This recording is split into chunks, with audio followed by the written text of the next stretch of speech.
ሰላም የተወደዳችሁ ፊደል አካዳሚ ቤተሰቦች በያላችሁበት ሰላማችሁ ይብዛልኝ። ፊደል አካዳሚ ኦንላይን ትምህርት በመሆን ያገለግላል። ኦንላይን ትምህርትን በማስተማር ላይ እንገኛለን። የምናስተምራቸውም አማርኛ፣ እንግሊዝኛ፣ ሂሳብ እንዲሁም ሌሎችን ተዛማጅ ያላቸውን ትምህርቶች እያስተማርን እንገኛለን። መማር ለምትፈልጉ በተለያየ ሶሻል ሚዲያ አማራጮች በመጠቀም በኢሞ፣ በቴሌግራም፣ በዋትስአፕ እንዲሁም እናንተ በምትጠቀሙበት ሶሻል ሚዲያ አማራጮች በመጠቀም መማር ለምትፈልጉ ቪዲዮ ላይ በምናስቀምጥላችሁ ስልክ ቁጥር ይደውሉ፣ ይማሩ። የምናስተምረውም ከሰኞ እስከ ዓርብ የፈለጉትን ትምህርት በፈለጉበት ሰዓት እያስተማርን እንገኛለን። እንግዲህ በዛሬው ትምህርታችን አጫጭር አረፍተ ነገሮችን በቀላሉ መንገድ እንዴት አድርገን ነው አገጣጥመን ማንበብ መጻፍ የምንችለው የሚል ትምህርት ነው ዛሬ የምንማማረው። እንዲሁም በተለያየ ምክንያት ሳትማሩ ለቀራችሁ ገና ከመሰረቱ ከጅምሩም እያስተማርን እንገኛለን። ፊደላትን ወይም ሆሄያትንም ለይታችሁ አገጣጥማችሁ ለማንበብና ለመጻፍ ለተቸገራችሁ ገና ከመሰረቱ ከጅምሩ እያስተማርን እንገኛለን። ለዚህ ቪዲዮ አዲስ ስለሆናችሁ ላይክ፣ ሼር፣ ሰብስክራይብ፣ ኮሜንት እያደረጋችሁ ቪዲዮ እስከ መጨረሻ ድረስ አብራችሁን በመከታተል አብራችሁን ቆዩ። እንግዲህ በዛሬው ትምህርታችን የተለያዩ አጫጭር ቃላቶች፣ አጫጭር አረፍተ ነገሮች አሉ። በቀላሉ መንገድ እንዴት አድርገን ነው አገጣጥመን ማንበብ መጻፍ የምንችለው የሚል ትምህርት ነው ዛሬ የምንመማረው። ብዙ ጊዜ ፊደላትን ወይም ሆሄያትን ለይተን ነገር ግን አገጣጥመን ለማንበብ እንቸገራለን። ግን በቀላሉ መንገድ ማንበብ መጻፍ እንችላለን ማለት ነው። እንግዲህ ከዚህ ጋር የመጀመሪያው ህ ይ ወት እንደ አበባ ናት ይላል። በአንድ ላይ ጠቅላላ አድርገን ስናነበው ህ ይ ወት ህይወት። እዚህ ጋር እንግዲህ ህይወት የሚለው ከዚህ ጋር ህ የሀ ቤተሰብ ስድስተኛዋ ናት ማለት ነው። ይህ የቤተሰብ ስድስተኛ ናት፣ ደግሞ የወ ቤተሰብ የመጀመሪያ ናት፣ ት ደግሞ የተ ቤተሰብ ስድስተኛ ናት ማለት ነው። እንግዲህ እያንዳንዳቸውን ፊደላትን ከፊደላት ከለየን በቀላሉ መንገድ ሁሉንም አገጣጥመን ማንበብ መጻፍ እንችላለን ማለት ነው። እንግዲህ ጠቅላላ አድርገን ስናነበው ይህን ህ ይ ወት ህይወት እንደ አበባ አበባ ናት ይላል። በአንድ ላይ ህይወት እንደ አበባ ናት፣ ህይወት እንደ አበባ ናት ብለን በቀላሉ መንገድ በዚህ መልኩ አገጣጥመን ማንበብ መጻፍ እንችላለን ማለት ነው። ህይወት እንደ አበባ ናት ብለን እናነባለን፣ በቀላሉ እንጽፋለን ማለት ነው። ቀጣይ ደግሞ ከዚህ ጋር ጥሩ አላማ ይኑርህ ጠቅለል ስናደርገው ጥሩ አላማ ይኑርህ ይላል። በአንድ ላይ ስናነበው ጥሩ አላማ ይኑርህ፣ ጥሩ አላማ ይኑርህ ብለን በቀላሉ መንገድ በዚህ መልኩ አገጣጥመን ማንበብ መጻፍ እንችላለን። ከዚህ ጋር እንደምታያቸው ሁሎችም የተለያዩ ፊደላት ናቸው፣ ከተለያየ ቤተሰብ የመጡ ናቸው። ነገር ግን ስንተኛ ቤት ነው የአንዱን ፊደል ስንተኛ ድምፅ ነው የሚለውን ከለይን በቀላሉ በዚህ መልኩ አገጣጥመን ማንበብ መጻፍ እንችላለን። ጥሩ አላማ ይኑርህ ብለን እናነባለን፣ እንጽፋለን። ቀጣይ ደግሞ ልቤ በደስታ ተሞልቷል። ጠቅለል ስናደርገው ልቤ በደስታ ተሞልቷል ይላል። በአንድ ላይ ስናነበው ልቤ በደስታ ተሞልቷል ብለን በቀላሉ በዚህ መልኩ አገጣጥመን ማንበብ መጻፍ እንችላለን ማለት ነው። ቀጣይ ደግሞ ሁሌም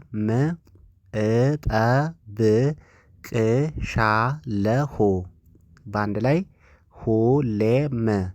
ሁሌም እጠብቅሻለሁ። በአንድ ላይ ሁሌም እጠብቅሻለሁ ብለን በቀላሉ መንገድ በዚህ መልኩ አገጣጥመን ማንበብ መጻፍ እንችላለን። ቴክስት ለማድረግ ስንፈልግ ሁሌ እጠብቅሻለሁ ለማለት በዚህ መልኩ ቴክስት ማድረግም እንችላለን። ብዙውን ጊዜ የምንጠቀመው ቃላት ስለሆነ ማለት ነው። አሁን እንግዲህ ሁሌ የሚለው የተለያዩ ፊደል ከተለያዩ ቤተሰብ የመጡ ናቸው። እያንዳንዳቸውን ድምጻቸውንና ቅርጻቸውን ለይተን በቀላሉ በዚህ መልኩ አገጣጥመን ማንበብ መጻፍ እንችላለን። ሁሌም እጠብቅሻለሁ ብለን እናነባለን፣ እንጽፋለን። ቀጣይ ደግሞ አንቺ የዓለም ውበት ነሽ። አንቺ የዓለም ውበት ነሽ ይላል። በአንድ ላይ አንቺ የዓለም ውበት ነሽ፣ አንቺ የዓለም ውበት ነሽ ብለን በቀላሉ በዚህ መልኩ አገጣጥመን ማንበብ መጻፍ እንችላለን። አንቺ የዓለም ውበት ነሽ ብለን በቀላሉ ማንበብ መጻፍ እንችላለን ማለት ነው። ቀጣይ ደግሞ መልካምነት ለራስ ነው ይላል። በአንድ ላይ መልካምነት መልካምነት ለራስ ነው ይላል። በአንድ ላይ መልካምነት ለራስ ነው መልካምነት ለራስ ነው ብለን በቀላሉ በዚህ መልኩ አገጣጥመን ማንበብ መጻፍ እንችላለን ማለት ነው። መልካምነት ለራስ ነው። ቀጣይ ደግሞ በተስፋ ጠንካራ ሁን ይላል። በአንድ ላይ በተስፋ ጠንካራ ሁን ጠቅለል ስናደርገው በተስፋ ጠንካራ ሁን ብለን በቀላሉ በዚህ መልኩ አገጣጥመን ማንበብ መጻፍ እንችላለን ማለት ነው። በተስፋ ጠንካራ ሁን ብለን እናነባለን። ቀጣይ ደግሞ ህይወት ያስተምራል። ጠቅለል ስናደርገው ህይወት ያስተምራል ይላል። በአንድ ላይ ስናነበው ህይወት ያስተምራል ብለን በቀላሉ መንገድ በዚህ መልኩ አገጣጥመን ማንበብ መጻፍ እንችላለን ማለት ነው። ቀጣይ ደግሞ በስራዬ ደስተኛ ነኝ። በስራዬ ደስተኛ ነኝ ይላል። ጠቅለል ስናደርገው በስራዬ ደስተኛ ነኝ ብለን በቀላሉ መንገድ በዚህ መልኩ አገጣጥመን ማንበብ መጻፍ እንችላለን ማለት ነው። በስራዬ ደስተኛ ነኝ ለማለት ስንፈልግ በዚህ መልኩ መግለጽ እንችላለን ማለት ነው። ቀጣይ ደግሞ ዛሬ ብዙ ስራ አለኝ። ጠቅለል ስናደርገው ዛሬ ብዙ ስራ አለኝ። በአንድ ላይ ዛሬ ብዙ ስራ አለኝ ብለን በቀላሉ በዚህ መልኩ አገጣጥመን ማንበብ መጻፍ እንችላለን ማለት ነው። ዛሬ ብዙ ስራ አለኝ ለማለት ስንፈልግ በዚህ መልኩ ቴክስት ማድረግ መግለጽ እንችላለን ማለት ነው። ቀጣይ ደግሞ ህይወት ምርጫ ነው።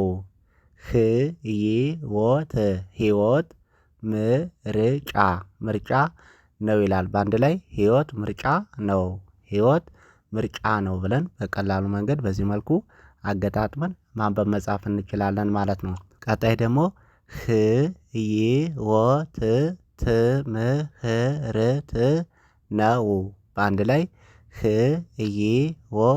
ህይወት ትምህርት ነው ይላል። በአንድ ላይ ህይወት ትምህርት ነው ብለን በቀላሉ በዚህ መልኩ አገጣጥመን ማንበብ መጻፍ እንችላለን። ህይወት ትምህርት ነው ብለን እናነባለን እንጽፋለን። ቀጣይ ደግሞ ጠንካራ ልብ ይኑርሽ። ጠንካራ ልብ ይኑርሽ ይላል። በአንድ ላይ ጠንካራ ልብ ይኑርሽ ብለን በቀላሉ በዚህ መልኩ አገጣጥመን ማንበብ መጻፍ እንችላለን። ጠንካራ ልብ ይኑርሽ ብለን እንገልጻለን እንጽፋለን ማለት ነው። ቀጣይ ደግሞ ቆንጆ ቀን ይሁንልሽ። ቆንጆ ቀን ይሁንልሽ በአንድ ላይ ቆንጆ ቀን ይሁንልሽ ብለን በቀላሉ መንገድ በዚህ መልኩ አገጣጥመን ማንበብ መጻፍ እንችላለን ማለት ነው። አጫጭር ቃላቶችን አጫጭር አረፍተ ነገሮችን በቀላሉ ፊደላትን ከፊደላት በማጋጠም ሆሄዎችን ከለየን አገጣጥመን ማንበብ መጻፍ እንችላለን ማለት ነው። እንዲሁም በተለያየ ምክንያት ሳትማሩ ለቀራችሁ ገና ከመሰረቱ ከጅምሩ እያስተማርን እንገኛለን። በቀጣይ ቪዲዮአችን እስክንገናኝ መልካም ጊዜ መልካም ቆይታ